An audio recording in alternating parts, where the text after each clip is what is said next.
I'm Jane Clark, and I was born in West Texas. I'm a West Texas cowgirl, but my stepfather was a military officer, and we traveled the world, and I lived all over the world. So I'm a transplant. I've only been in Pennsylvania 30 years. I have three sons, multiple grandchildren, married, and live in the Cornwall area with my husband. My work, ever since I worked in broadcast journalism, I was fascinated with the way women were able to tell their stories or were prevented from telling their stories. And in particular, there were a number of news stories I covered where I felt that women's issues, their interests were not represented because they had no one speaking for them. So after a number of years of working in journalism, I decided to go back to graduate school and study narrative theory and composition. And my dissertation was called Silence.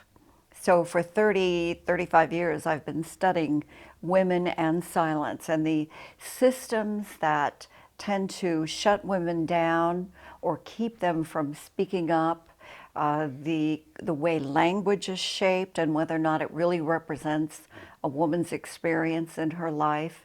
And I've been primarily interested in working with adult women, helping them to articulate their life stories.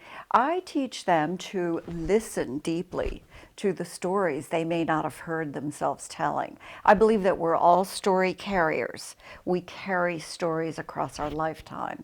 And for the most part, we don't take the time to sit down and write them. We allow the government or the media to create these narratives for us, and we tend to just sort of fit into them. And I teach women to take narrative control. Take control of your story, because that's the quickest way to reach a sense of autonomy and sovereignty in your life.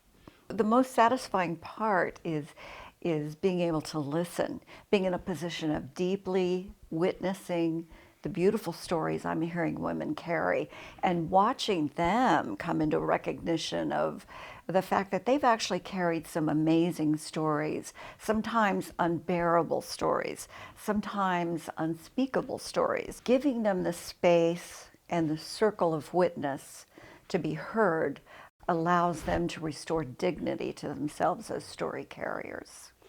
A woman will come into the group and she's not able to tell a story right away, but she's able to hear another woman tell a story.